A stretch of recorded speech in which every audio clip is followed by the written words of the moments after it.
Assalamualaikum warahmatullahi wabarakatuh. Halo teman-teman semua, dalam kesempatan kali ini kelas 2C dari program studi Pendidikan Matematika Fakultas Keguruan dan Ilmu Pendidikan Universitas Singapura Bangsa Karawang tahun 2022 akan membahas materi tentang pengelolaan kelas dari mata kuliah pengelolaan pendidikan dengan dosen pengampu Dr. Haji Dadang Rahman Munandar MPD. Sebelum masuk ke pemaparan materi, izinkan saya untuk memperkenalkan anggota dari kelompok 2 terlebih dahulu. Yang pertama di sini ada Siva Restiani Hidayat dengan NPM 2110631050039. Kemudian ada Raka Agan Hafiz dengan NPM 21163105024. Kemudian ada saya sendiri Muhammad Lutfi Aziz dengan NPM 21103105079. Masuk ke materi yang pertama, yaitu tentang pengertian pengelolaan kelas. Pengelolaan kelas diterjemahkan secara singkat sebagai suatu proses penyelenggaraan atau pengurusan ruang di mana dilakukan kegiatan belajar mengajar. Dan untuk lebih jelasnya, berikut pengertian pengelolaan kelas yang dikemukakan oleh Usman, bahwa pengelolaan kelas adalah keterampilan guru untuk menciptakan dan memelihara kondisi belajar yang optimal dan mengembalikannya bila terjadi gangguan dalam proses belajar mengajar. Pandangan mengenai pengelolaan kelas sebagaimana telah dikemukakan di atas, intinya memiliki karakteristik yang sama, yaitu bahwa pengelolaan kelas merupakan sebuah upaya yang real untuk mewujudkan suatu kondisi, proses, atau kegiatan belajar yang efektif. Selanjutnya di sini ada prinsip pengelolaan kelas, yaitu dalam setiap kegiatan pengelolaan kelas termasuk belajar mengajar, antusias dan kehangatan guru harus ditunjukkan. Kemudian penggunaan variasi dalam alat, media, metode, dan gaya berinteraksi adalah kunci sukses pengelolaan kelas. Kemudian tujuan guru adalah mengembangkan self-control. Pengelolaan kelas tidak bisa lepas dari kepentingan anak untuk berdisiplin atas dirinya sendiri. Kemudian biasakanlah pemusatan pikiran secara positif dan menghindar pada hal-hal yang negatif. Selanjutnya ada jenis pendekatan pengelolaan kelas. Yang pertama, pendekatan kekuasaan. Pendekatan kekuasaan yang dimaksud dalam hal ini adalah sikap konsistensi dari seorang guru dalam menanamkan dan memberikan aturan-aturan dalam kelas untuk menciptakan dan mempertahankan situasi disiplin dan di dalam kelas. Yang kedua ada ancaman, pendekatan ancaman. Melarang ejekan, sindiran, dan memaksa dapat dilakukan untuk mengontrol tingkah laku siswa. Namun tidak sepatutnya ancaman di sini dilakukan sesering mungkin dan hanya diterapkan apabila kondisi kelas sudah tidak dapat dikendalikan. Terus selanjutnya ada pendekatan pengajaran. Pendekatan ini mengatur tingkah laku guru dalam mengajar untuk mencegah tingkah laku anak didik yang kurang baik. Peranan guru adalah merencanakan dan mengimplementasikan pelajaran yang baik. Yang terakhir ada pendekatan hubungan sosial. Pendekatan hubungan sosial adalah suasana emosional dan hubungan sosial yang positif. Artinya ada hubungan baik yang positif antara guru dengan anak didik atau antara guru dengan anak didik dengan anak didik. Selanjutnya ada jenis pendekatan pengelolaan kelas. Pendekatan proses kelompok. Proses kelompok adalah usaha guru mengelompokkan anak didik ke dalam beberapa kelompok dengan berbagai pertimbangan individual sehingga tercipta kelas yang bergairah dalam belajar. Pengalaman belajar di sekolah bagi siswa berlangsung dalam konteks kelompok sosial. Asumsi ini mengharuskan wali atau guru kelas dalam pengelolaan kelas selalu mengutamakan kegiatan yang dapat mengikut sertakan seluruh personal di kelas. Tugas guru terutama adalah memelihara kelompok belajar agar menjadi kelompok yang efektif dan produktif. Berdasarkan asumsi ini berarti seorang wali dan guru kelas harus mampu membentuk dan mengaktifkan siswa bekerja sama dalam kelompok. Selanjutnya, implementasi pengelolaan pendidikan. Implementasi adalah penerapan, pelaksanaan, atau perihal mempraktekkan teori, konsep, kebijakan, atau inovasi dalam suatu tindakan praktis sehingga memberikan dampak baik berupa perubahan pengetahuan, keterampilan, maupun sikap. Dalam hal ini, pengelolaan kelas dikatakan efektif apabila suasana kelas dalam proses belajar mengajar menyenangkan, sarana dan prasarana yang tersedia dalam pembelajaran mendukung proses pembelajaran. Perencanaan dan metode yang dilakukan oleh guru dalam kelas terencana dan terstruktur. penanganan masalah yang dilakukan guru dalam kelas sesuai dengan masalah, serta hubungan antara guru dan siswa yang harmonis. Nah, di sini udah ada pengumpulan data. Kita observasi sekolah SMA N 1 Jambe dengan nomor statistik 301 020825031 dan nomor SK pendidikan, nomor SK akreditasi lainnya, nomor SK operasional tahun berdiri, NPSN dan lain-lain. Itu bisa teman-teman lihat sendiri ada di ini PPT ini. Selanjutnya wawancara. Kita mewawancara guru yang bernama Cepi Indra Kirahana SPD dengan NIK sekian, jabatan Wakasek Siswaan per tahun masuk 1992.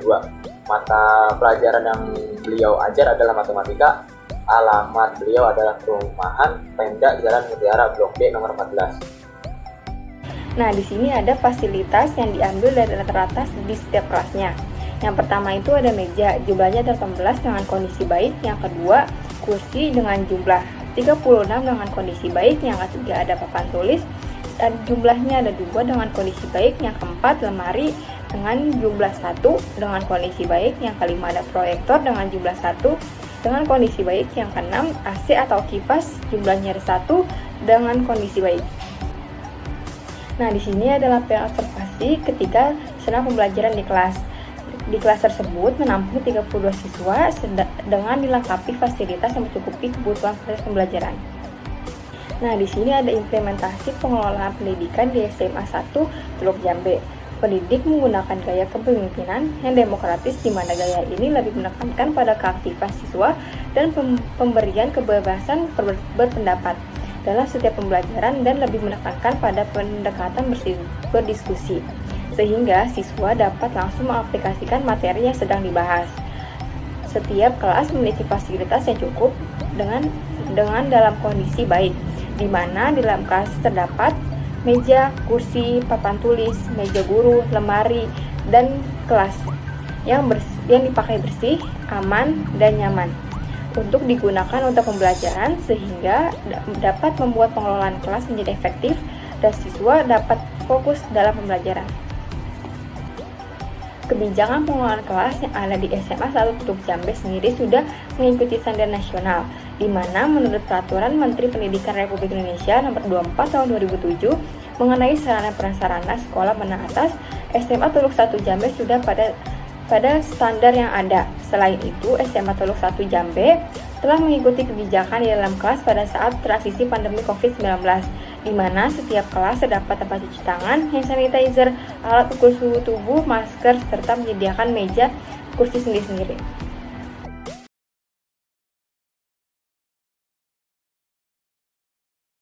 Dari kelompok 4, izin bertanya, bagaimana cara guru menyelesaikan masalah dalam pengelolaan kelas pada saat melaksanakan proses belajar mengajar di dalam kelas? Baik, terima kasih Teh Dewita atas pertanyaannya. Kita lanjutkan ke Teh Kaila Hujatullah Hadias. Mangga Teh. Baik, terima kasih kepada moderator. Izin bertanya, apakah sebelumnya suara jelas? Jelas Teh. Baik, terima kasih. Izin bertanya ya, apakah pengaruh input pendidikan dalam bidang sarana dan prasarana dengan output pendidikan yang berkualitas? Dan apakah output pendidikan di SMA Negeri 1 Teluk Jambe sudah bisa dikatakan berkualitas? Terima kasih.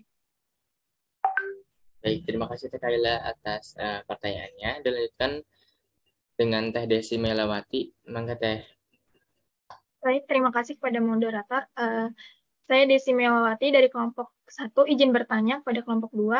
Tadi kan di dalam PPT itu, di pendekatan hubungan sosial dijelaskan bahwasannya pendekatan hubungan sosial itu artinya ada hubungan baik yang positif antara guru dengan anak didik atau anak didik dengan anak didik yang lainnya. Nah, pertanyaannya, bagaimana sih caranya mengontrol tingkah laku peserta didik yang terisolir, di mana di PPT dijelaskan juga di prinsipnya bahwa tujuan guru itu mengembangkan self-control. Terima kasih. Baik, terima kasih Teh atas pertanyaannya. Lanjutkan dengan Teh Mutiara Putri Maida. Mangga Teh untuk mengutarakan pertanyaannya. Iya, baik. Terima kasih kepada moderator. Izin bertanya, saya perwakilan dari kelompok 9. Tadi tertera di PowerPoint, tugas guru terutama adalah memelihara kelompok belajar agar menjadi efektif dan produktif. Menurut kelompok 2, selain hal tersebut, apakah ada tugas lain yang dilakukan oleh seorang guru? Terima kasih. Baik, terima kasih Teh atas pertanyaannya. Dilanjutkan dengan pertanyaan selanjutnya dari Teh Siva Nabila. Kepada Teh Siva, saya persilakan. Baik, terima kasih. Saya Siva Nabila, perwakilan dari kelompok 5. Izin bertanya,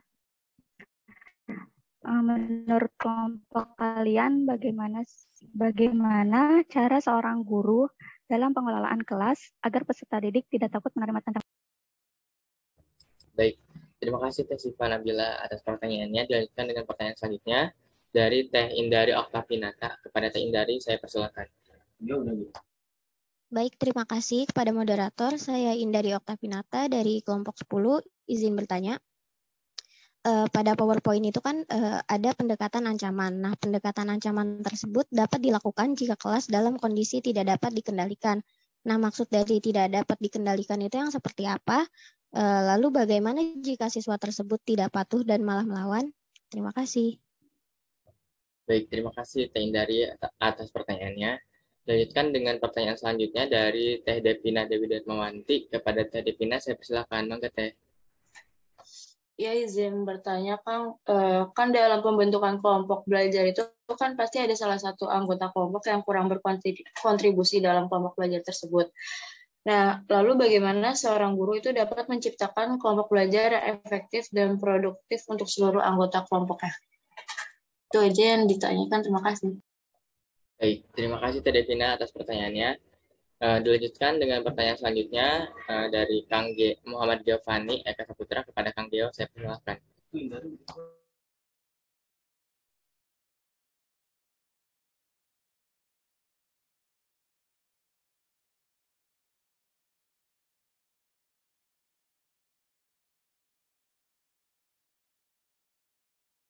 Sudah terdengar, Kang? Oke, ya. Iya, izin bertanya ya untuk kelompok 2. Saya Muhammad Giovanni dari kelompok 6. Pertanyaannya, bagaimana sih langkah-langkah agar antusias dan kehangatan seorang guru dapat dirasakan oleh para peserta didik sebagai bentuk prinsip pengelolaan kelas? Terima kasih. Baik, terima kasih Kang Geo atas pertanyaannya. Baik, karena sudah terkumpul ya Pak 11 pertanyaan, oleh karena itu izinkan kelompok 2 untuk berdiskusi selama 3 menit. Ya, jawab cuman 4 aja ya, atau 3. Baik Pak. Ini pengelolaan kelas ya, sambil nunggu temannya diskusi. Jadi pengelolaan kelas ini sebagai bagian daripada upaya untuk mengelola pendidikan dalam upaya meningkatkan mutu.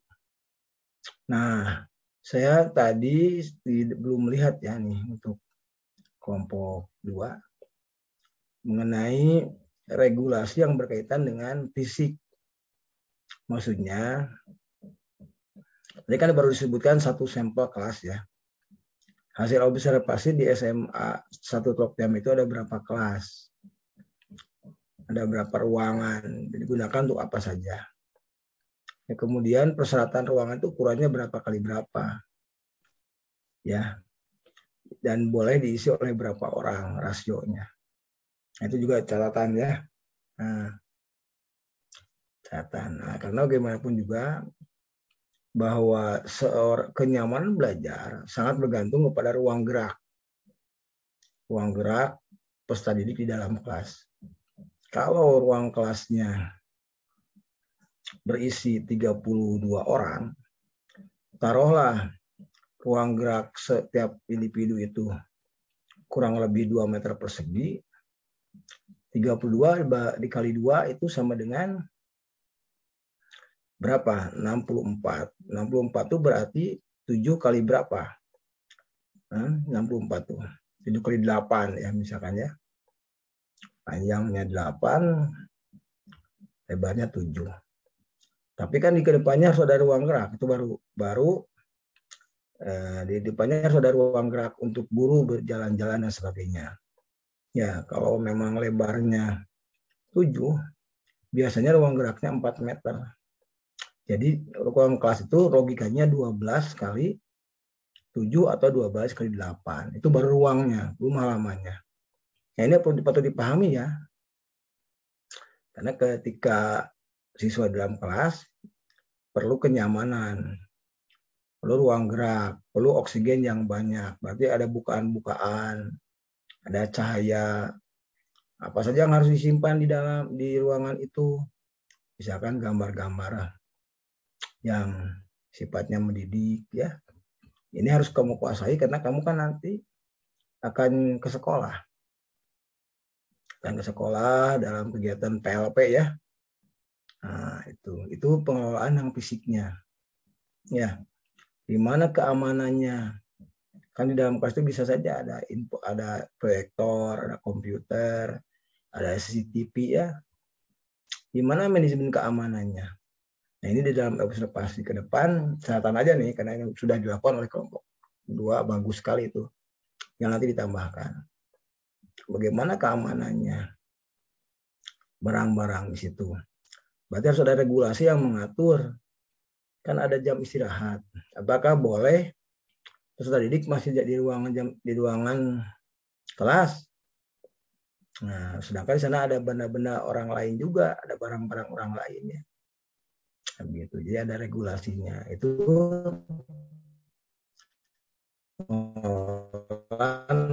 fisiknya. Itu artinya. Ada tiket, ya, tiket bersih. Ada jadwal pelajaran, ya. Apakah di dalamnya boleh ada papan ekspresi untuk mencurahkan hati peserta didik? Nah, di sekolah-sekolah modern biasanya begitu. Bahkan di sekolah modern itu, di dalam kelas itu ada ruang persiapan lab, ya, untuk demonstrasi. Maka ada jambannya. Kalau kelas modern jadi harus lari jauh ke luar. Ya, jadi butuh aja di situ. Ya, ada peralatan-peralatan, alat peraga, lemari-lemari, ya, karya-karya peserta didik. Begitu. Nah, ini ke depan. Dan di luarnya juga ada taman, ya, ada tempat duduk untuk wifi, hotspot, ya. Nah, terus demikian rupa kenyamanan sekolah-sekolah. Tempo hari saya lihat di Jakarta, Pak Anies Baswedan membuat sebuah bangunan sekolah yang modern, yang tadi saya sebutkan yang lengkap di dalamnya. Ya. Bahkan kalau perlu ada tempat untuk minum, ya. Jadi nggak usah cari minum jauh-jauh. Ya. Nah, ini bagian daripada. Mudah-mudahan ke depan sekolah di Karawang, khususnya di Jawa Barat umumnya, di Indonesia, bisa menyiapkan fasilitas seperti itu. Sehingga nyaman, ya, untuk belajar daring disiapkan wifi. Ada screen yang lebar, ya, dan seterusnya. Sehingga kita bisa mengoptimalkan belajar kita. Itu. Gimana kelompok 2 sudah siap menjawabnya? Baik, izin masuk Pak. Ya, sudah siap Pak? Ya, silakan. Ya. Saya izin untuk menjawab pertanyaan dari Teh Aisyah Nur Amin. Tadi Ya. Pertanyaan pertama. Tadi pertanyaan dari Teh Aisyah itu dalam prinsip pengelolaan kelas terdapat tujuan guru yaitu mengembangkan self control. Bagaimana cara merealisasikannya? Jadi upaya guru dalam merealisasikan self control ini, yang pertama guru ini tuh merupakan prestasi guru gitu. Kalau misalnya guru bisa mengembangkan self control dalam proses membantu kemampuan siswa untuk mencegah dorongan berupa perilaku yang merugikan atau berlawanan. Nah, tentunya untuk mengembangkan self control ini, guru harus terlebih dahulu memiliki self control yang baik dan kuat agar dapat berperan sebagai cerminannya. Adapun upaya yang dapat dilakukan oleh guru untuk menumbuh kembangkan self control pada siswanya, yaitu yang pertama menjadi uswatun hasanah ya. Seorang guru itu harus mampu memberikan contoh yang baik gitu untuk untuk siswanya dalam perkataan, perbuatan maupun tingkah laku. Nah, karena semua ucapan, tindakan maupun perbuatan seorang guru itu nanti akan senantiasa ditiru gitu oleh siswanya. Nah, ketika seorang guru berperilaku baik, mengucapkan hal-hal baik kepada siswa, maka siswa akan memberikan feedback yang baik juga gitu terhadap gurunya. Oleh karena itu, guru merupakan jabatan yang melekat di mana pun ia berpijak. Kemudian yang kedua, itu melakukan pembiasaan. Pembiasaan di sini itu seperti apa? Pendidikan merupakan usaha sadar dari manusia dalam mencapai tujuan. Nah, dalam prosesnya itu diperlukan metode yang efektif dan juga menyenangkan. Untuk itu, dalam mewujudkan self-control yang baik, diperlukan pembiasaan yang mengarah pada pembangunan self-control siswanya. Pembiasaan adalah suatu usaha yang mana dilakukan secara berulang-ulang sehingga sesuatu itu menjadi kebiasaan gitu. Jadi pada intinya pembiasaan adalah yang dibiasakan agar mengamalkan sesuatu. Kemudian yang ketiga itu menerapkan pengawasan dan juga pendampingan bersama. Pendidikan itu tidak lepas dari kerjasama dan koordinasi yang intensif antara guru dengan semua unsur yang terkait. Hal ini bertujuan untuk mewujudkan siswa agar memiliki kemampuan kognitif, afektif dan juga psikomotorik yang optimal gitu. Nah, untuk pengawasan dan pendampingan sangat diperlukan dalam membangun self control siswa. Pengawasan yang dilakukan adalah dengan cara mengawasi semua kegiatan, tingkah laku dan juga cara siswa berbicara dalam proses kegiatan belajar, baik di dalam maupun di luar kelas. Yang keempat, yang terakhir itu meningkatkan kedisiplinannya. Cara yang terakhir itu meningkatkan kedisiplinan. Untuk berhasil mengembangkan pengontrolan diri atau self-control, itu guru harus mampu menanamkan kedisiplinan pada diri siswa, terutama kedisiplinan diri. Sebagai seorang guru, kita itu harus dapat membantu siswa mengembangkan pola perilaku, meningkatkan standar perilaku, dan juga menerapkan aturan sebagai alat untuk menegakkan disiplin. Dalam hal ini, guru berperan sebagai komunikator agar dihormati dan juga diteladani, tetapi tidak diharapkan menjadi otoriter. Ketika mengembangkan disiplin, siswa harus mempertimbangkan situasi yang berbeda dan memahami faktor-faktor yang mempengaruhi mereka juga. Gitu. Mungkin sekian jawaban dari saya untuk pertanyaan dari Teh Aisyah. Bagaimana Teh Aisyah, sudah cukup? Sudah, terima kasih. Baik, sama-sama Teh. Mungkin dari anggota kelompok 2 ada yang ingin menjawab pertanyaan dari teman-teman kelas 3C. Saya persilakan. Cukup tiga pertanyaan aja dijawab ya. Baik Pak. Ya, satu lagi siapa? Oke, apakah suara saya terdengar? Sudah terdengar Pak. Ya, selanjutnya saya akan menjawab pertanyaan dari Giovanni. Pertanyaan itu, bagaimana langkah-langkah agar antusias dan kehangatan seorang guru bisa dirasakan oleh peserta didik sebagai bentuk prinsip pengolahan kelas? Yang pertama, yaitu kita menciptakan kelas yang bersih dan nyaman agar proses pembelajaran berjalan dengan lancar dan kondusif. Guru dan siswa itu bisa bekerja sama untuk menciptakan kelas yang lebih rapi, misalnya kerja bakti untuk membersihkan kelas, menata kelas lebih rapi, mengatur pencahayaan dan sirkulasi udara yang lebih baik di kelas, serta menerapkan aturan untuk tidak membuang sampah atau makan di dalam kelas. Itu juga bisa membuat kehangatan seorang guru dan murid. Jadi murid itu bisa merasa lebih dekat ke guru. Langkah kedua yaitu menguasai materi pembelajaran. Teori mengenai materi harus dikuasai, tetapi tidak diberikan mentah-mentah pada siswa. Bisa gunakan referensi dan dimodifikasi sesuai dengan kebutuhan siswa saat belajar. Karakter setiap siswa juga pastinya beda-beda. Kemampuan guru menghandle setiap anak juga penting, supaya siswa paham akan materi yang diajarkan. Dengan menguasai materi pembelajaran, guru akan lebih mudah memanajemen kelas dan lebih percaya diri dalam mengajar. Yang ketiga, yaitu untuk guru agar bisa memanage kelas dengan baik. Guru harus punya metode atau gaya mengajar yang pas dan khas. Metode mengajar harus disesuaikan dengan materi pelajaran yang diajarkan. Bukan hanya itu, disesuaikan juga dengan bagaimana kemampuan peserta didik itu sendiri. Jadi tidak semua peserta didik itu bisa diajarkan dengan metode yang sama. Misalnya ada murid yang tidak bisa kita deketin sebagai guru untuk mengajarinya pelan-pelan sehingga murid itu paham. Yang keempat yaitu aturan yang tegas namun tetap santai. Sebagai guru memang jangan keras terhadap murid, tetapi bukan berarti bisa sesantai mungkin. Siswa harus diberikan peraturan yang tegas. Tujuannya juga saling menghormati antara guru dan para siswa. Selain peraturan, guru harus tegas dengan konsekuensi yang diberikan kalau siswa melanggar peraturan. Akan lebih baik bila aturan dibuat dan disepakati bersama dengan siswa. Hal ini akan membuat guru memanage kelas dengan lebih mudah. Yaitu langkah kelima, bangkitkan semangat siswa sejak awal pelajaran. Sejak awal pembelajaran, guru bisa membangkitkan semangat siswa dengan guru yang bersemangat juga. Guru jangan sampai terlihat lelah, mengantuk, atau ada dalam keadaan yang tidak baik. Hal ini bisa mempengaruhi cara mengajar dan berdampak kepada siswa juga. Mungkin segitu saja pertanyaan yang bisa saya jawab. Saja saya kembalikan ke moderator. Baik, terima kasih Kang Raka atas jawabannya. Bagaimana Kang Giovanni? Jawabannya sudah cukup, Kang? Ya, dianggap cukup aja. Ya. Baik. Cukup. Baik, Pak. Ya. Terima kasih. Satu lagi ya. Baik, Pak. Kepada satu lagi, Tesi. siapa? Tesi, ya. Pak. Mangga Teh.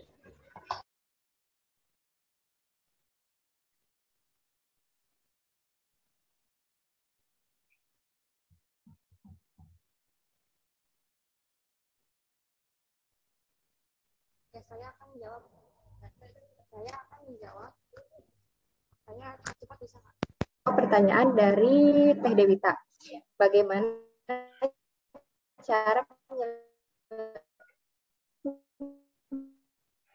cara guru menyelesaikan proses.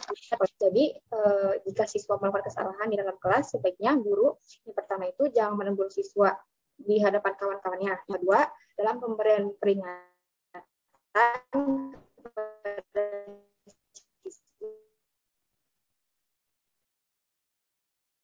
janganlah menggunakan nada dan adil terhadap menghukum siswa. Buktikanlah terlebih dahulu bahwa siswa itu.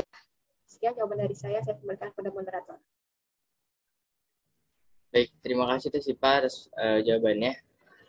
Bagaimana Teh Dewita? Sudah cukup.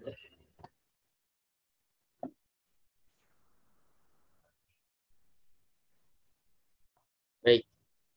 Dikarenakan 3 pertanyaan sudah kami jawab. Untuk sesi tanya jawab, kami cukupkan. Baik, ditutup saja Pak. Ya. Baik. Sekian. Begini, bentar. Jadi ini Pak, pertanyaan ini jadi kuis kan biasa ya. Jadi ada 11 kuis. Kemudian tadi saya tambahkan bagaimana membangun regulasi, membangun komitmen sebagai regulasi bersama agar tadi muncul self control tadi ya. Oke, yang 11 pertanyaan ini coba Anda upload dulu di WA grupnya supaya kelihatan pertanyaannya. Baru dijawab oleh semuanya. Ya. Kemudian hari Jumat Sabtu kelompok 2 harus sudah bisa membuat daftar yang sudah menjawab atau belum. Ya, di tol ya. Sama untuk kelompok 1 pun. Kirim ke saya secara japri. Gitu. Itu tambahannya. Paham? Paham, Pak. Baik. Ya, oke. Silakan tutup Muhammad siapa? Lutfi ya. Baik, Pak. Baik. Untuk presentasi pada kesempatan kali ini saya cukupkan. Terima kasih buat teman-teman yang sudah menyempatkan untuk hadir dalam pertemuan kali ini. Semoga ilmu yang disampaikan dapat bermanfaat. Mohon maaf bila ada kesalahan dalam memandu presentasi kali ini. Saya cukupkan. Terima kasih. Wassalamualaikum warahmatullahi wabarakatuh. Waalaikumsalam warahmatullahi wabarakatuh. Baik. Sekian pemaparan materi tentang pengelolaan kelas dari kelompok 2. Semoga ilmu yang telah disampaikan dapat bermanfaat untuk teman-teman semua. Mohon maaf bila ada kesalahan. Terima kasih. Wassalamualaikum warahmatullahi wabarakatuh.